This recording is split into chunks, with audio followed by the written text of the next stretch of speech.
Hello, Aries. Welcome to Dove and Serpent Tarot. If Aries is your sun, moon, or rising sign, this is your reading. Please hit the like button, leave a comment, consider subscribing to the channel, especially if this reading resonates with you. And if there is anything you would like me to pray over, or meditate upon, or send positive energy toward, please let me know. All right, this is going to be a general reading, so try to be open and receptive to whatever may come through during our time together. I am merely the messenger, and I ask you to connect directly with each of these cards and use your own intuition to take you beyond the details that I might provide.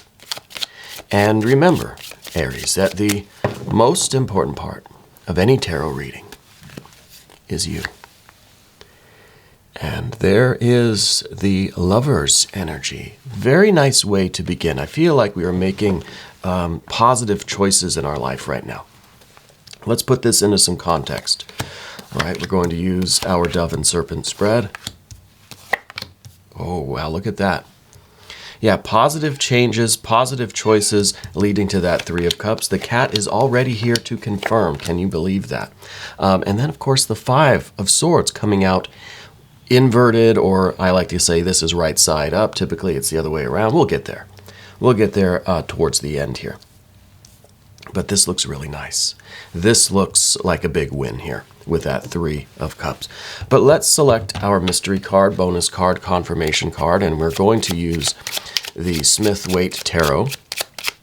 This is just one card that we select randomly. We're going to put our horse, Mr. Ed, right there on top of that mystery card. And hopefully that card will tie everything together and give us the confirmation that we need at the end of the reading. Okay.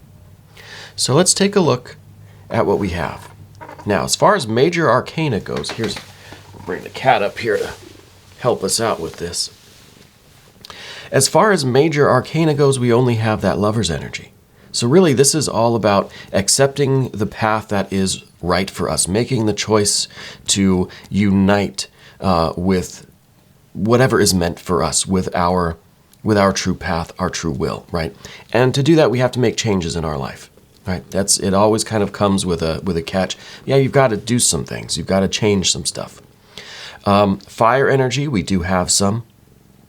Water energy, yes, we do. We have the 3 and the 6.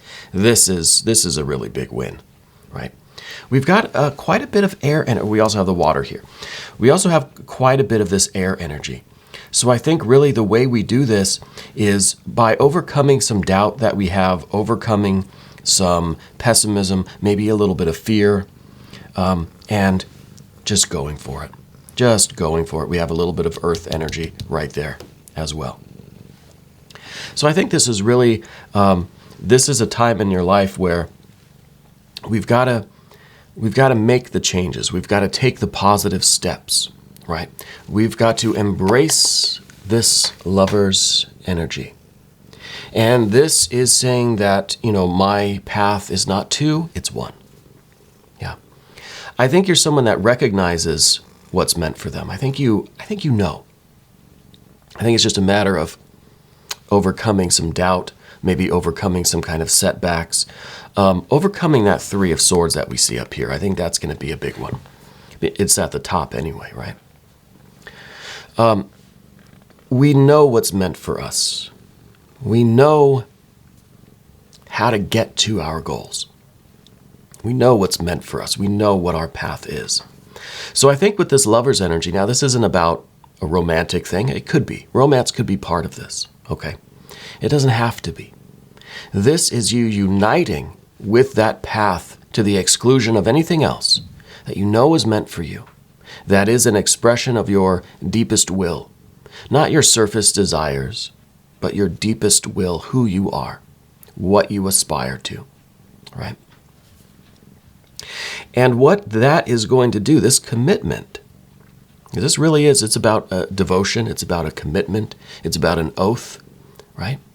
And that's what we do in this kind of if it's a mystical marriage or a literal marriage, you're making a promise, you're taking an oath, right? You're committing to something. We have to commit to the path that we know is right for us. if we're going to get to this abundance. I think this is a jackpot, really, because look, 3 and a 6, and even TT wants to get in on this. She sees that 3 of Cups. She wants that 3 of Cups. We all do, right? That's kind of the goal for all of us. And let's talk about the goal a little bit. Let's talk about this jackpot.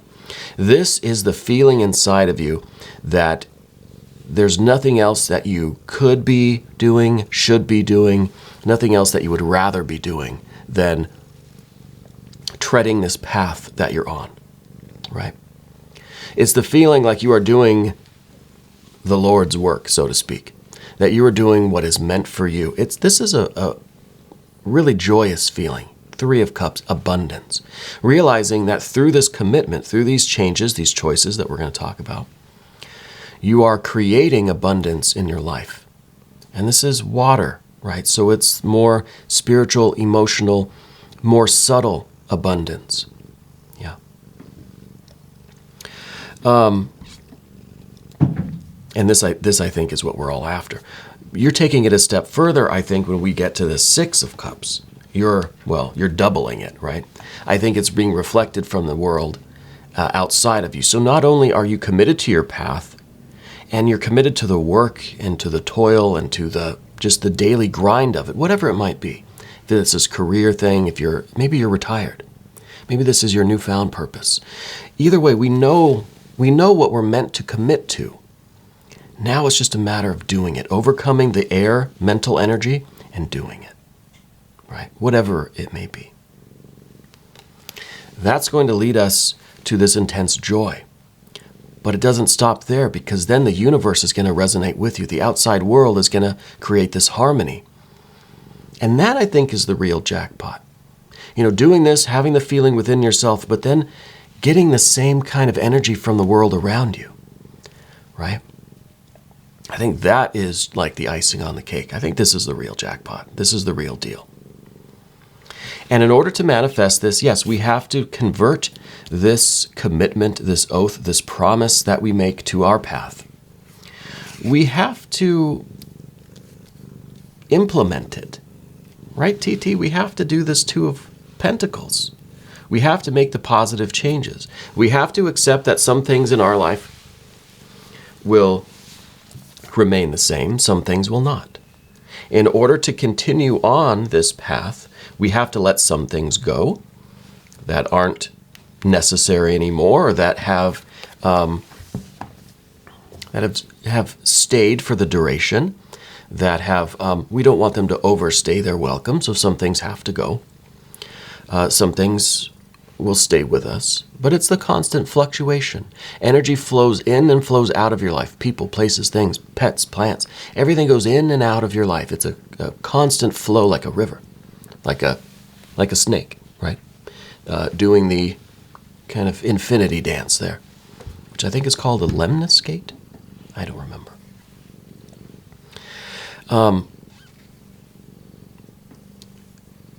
We are the only constant. This commitment, this spirit, this is the only major arcana. This is the spiritual influence here. The spirit is the only constant. It's like in the Jing when we talk about the well. The well is the only constant. That source of spiritual energy and insight and bliss and, the source of everything. That is the only constant. Because around that, through that, all of the changes of life happen, right? So I think we have to get over this reluctance to allow change, right? You see a lot of this air energy here. I think what it's talking about really is we know the path we're on. We know what we have to commit to in order to get our really big win. Even the 6 of Wands here is talking about a really big victory, big win, big jackpot. We have to be willing to overcome this kind of almost a nostalgia. Right, we don't want to let go of things. We don't want to make changes. Or when we're in the course of these changes, we can kind of think back in our life and think, God, remember when I was doing that work? Or when I was with those people? Or when I had those things around me? Or when I lived in that house or that apartment? It's a memory loop that we can kind of get stuck in.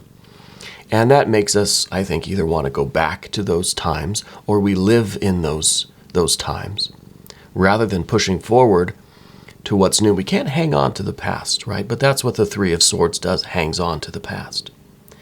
And this is a way of, it's kind of a re-injury, right? When maybe we start to sort of heal from things, from loss, from change. Our mind kind of replays it again. We go, oh yeah, remember when that happened? And then we're right back in that painful state. Pain isn't always associated with change. Change isn't always the source of pain.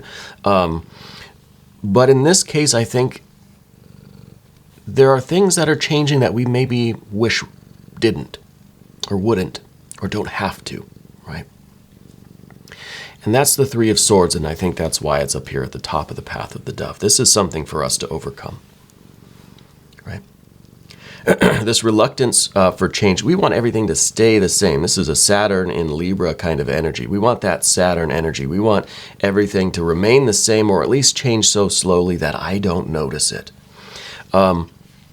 But, then you wake up in your older years and you wonder, well, what the heck happened? Where did all the time go? So we've got also this water energy down below, right? So this is kind of, these two are connected. And the Princess of Cups is a little bit of this kind of reminiscing, the nostalgia, the living in the past that we think was so good that we don't want change to occur. Right? We kind of enjoy this a little bit. And I think that's perfectly normal. But this, see, the Princess of Cups is down beneath the surface. This is something that might be a little unknown to us, that we are even doing this process. Right? This is above and below, and we're thinking we're going forward. Maybe we're wrapped up a little bit in the past. Maybe we do find ourselves thinking about what we did in the past, who we were, what we believed, the things we had, the relationships that we had. This is the Knight of Swords in the past. This is the energy that is behind us. And it's the idea that the past is getting further and further away, right? This is the fire of air. So maybe it's this idea that we're kind of forgetting things, Things we once loved, things that once were very important to us, feel like they're getting further and further away through this process of change and the process of aging and memory and all this stuff. So we might be hanging on to some of these experiences because we don't want to lose that feeling, that memory, that feeling of it, And I think that is, like I said, a very natural process. You have to excuse my voice today. But change is constantly occurring. Okay? And I can see we have a little bit of a reluctance for it. We know we need it. We know what it's leading to. We know what we need to commit to in order to get this jackpot. This is the jackpot energy right here. I love this. I love these, the 3 and the 2 6s here. It's beautiful, beautiful. So the main takeaway here on the path of the dove is we have to embrace change. Change is happening whether we like it or not. And thankfully this is a 2 of Pentacles and not something like a Tower or something like a Death card. Because that is something where it's, if we don't embrace the change and participate in it, accept it, go with it. If we don't make the choice, it's a 2, right? So it's about choice. If we don't choose to do these things, the choice will be made for us. We can't slow death down very much, right? We certainly can't disarm a tower, right? But with the 2 of Pentacles, it still gives us the choice.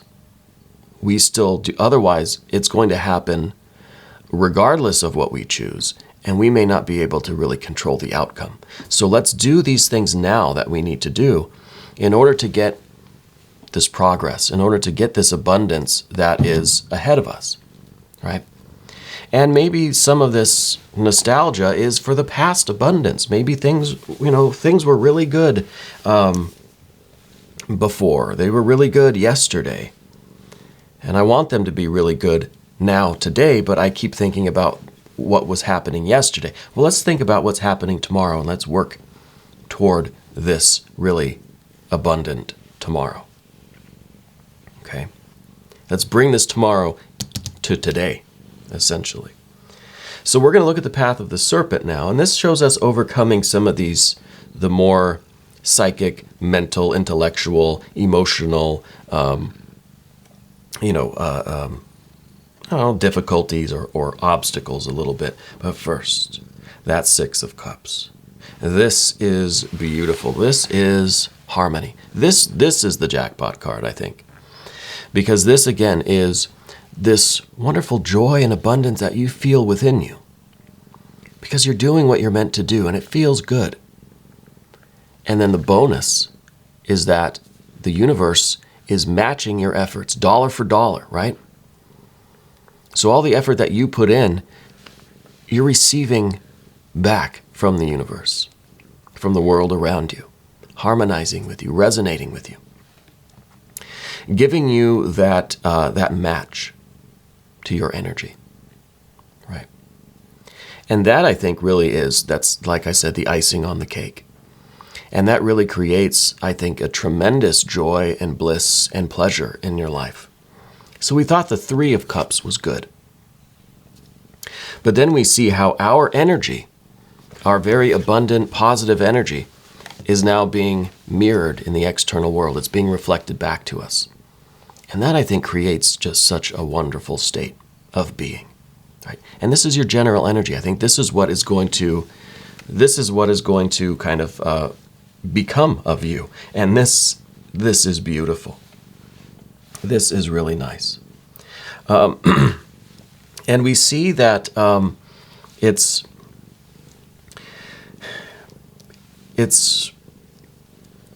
underneath this Six of Wands, right? And the Six of this position is your environment. This position is the timing. This position is your relationships, your relationship with the environment, with yourself, with any other people that might be involved, with everything. And the Six here is very harmonious. It's a reflection of the Three, right? It's a mirror image of a Three. And the Three is a very close connection with Spirit, right? It's showing that you are like in touch with Spirit, okay? So when we see a Six, especially in the environment, the first implication is that you are somehow winning over your environment. That you're somehow the winner and others are the loser, but that's not what this is all about. This is the feeling that when you win, everybody wins, right? When you rise, everybody rises. Because again, it's that reflection. It's the spirit that I feel inside, the will that I feel, the creativity I feel inside is now being reflected back at you from other people, from your environment, from your pets, from your plants, right? Your people. So this is a feeling that when we do our own spiritual work, especially, we are helping to raise the consciousness of the entire universe, right? When we are becoming more conscious, the universe becomes more conscious. When we succeed, the world succeeds. When we express our creativity, when we are creating our most joyous and blissful life, then we are, well, in a very literal way, can you see this cat? In a very literal way, we are inspiring others to do the same. Now, I know you're not setting out to be an example or an inspiration to others. Maybe you are in some way. But I feel like people can't help but feel inspired by you. When they see you doing your work and kind of letting go of the past and moving into the future and embracing it and enjoying it and harmonizing with it, right? It creates a beautiful melody and everybody wants to start singing too. When you're listening, when you're singing a song, people can't help but stop and listen, and they want to start humming the tune, tapping their feet and snapping their fingers. You know, it's contagious like that, right? But I think the biggest obstacle here is the intellectual mental choice of it all. Two of Swords, this is the position of what we don't want, right? Now, I think we don't want to have to decide really about anything. Because as much as we're talking about choice and taking the oath and committing and marrying ourselves to our path so that we can move into this future, it's not really about the intellectual choice, because the ego, the intellect, your mind, I think is going to want to just kind of hang out over here in these nostalgic feelings, these kind of the reminiscing, you know, the nostalgia of what's back here. It's not really a choice, you know.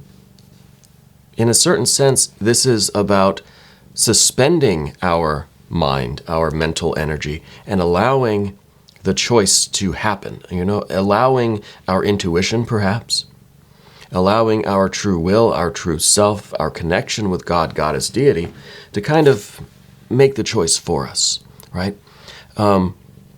Not something that you have to intellectually reason out, you know, make a pros and cons list or make a map of it or something.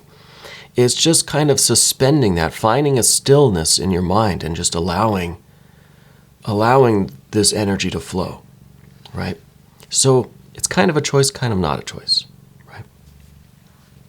It's maybe the choice to suspend our mind, our decision making, and let this come naturally from within us. Because again, this Lover's card is the only major arcana. This is the representative of spirit right now. It's saying this path is meant for you. All we have to really do is turn off this other portion of our mind, our memory, our nostalgia, and allow it to move forward with us, right? I think that's the biggest obstacle, is to quiet down some of this mental energy.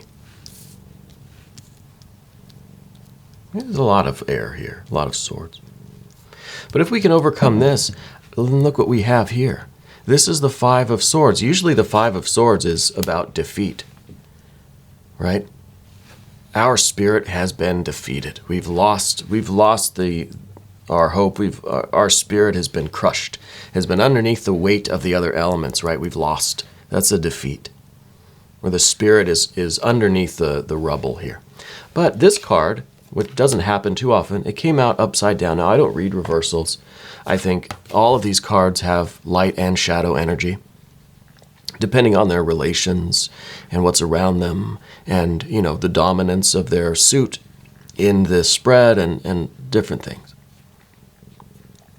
But this one happened to come out upside down.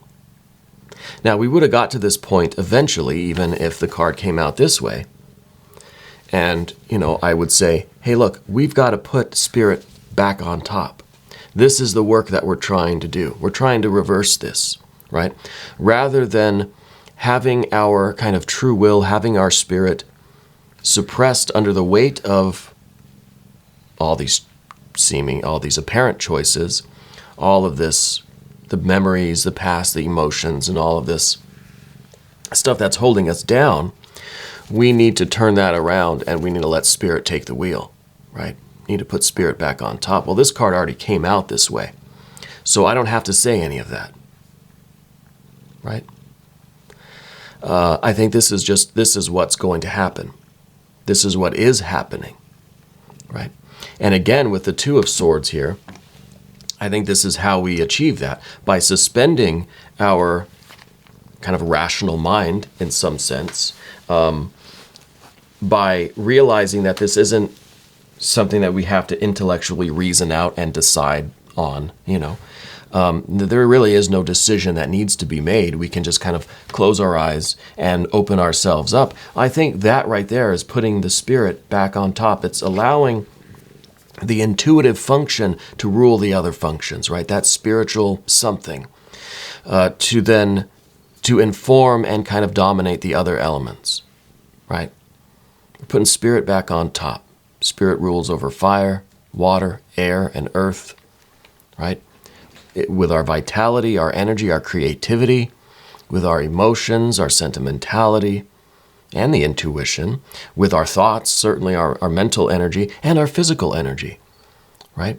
We're putting spirit back in control here, and spirit, of course, is this, the life path that's meant for you, that you know in your gut, you know it in your bones, right? There are all these phrases about this kind of certainty.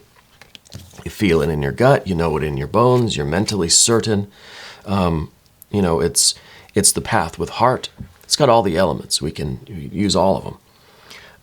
It's spirit informing each one, right? Informing your gut, informing your bones, informing your heart.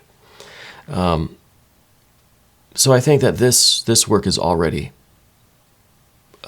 taking place, right? We're already going through this process. And it is a difficulty. It's a struggle to overcome an abundance of air energy like this, but I think we're doing all the right things.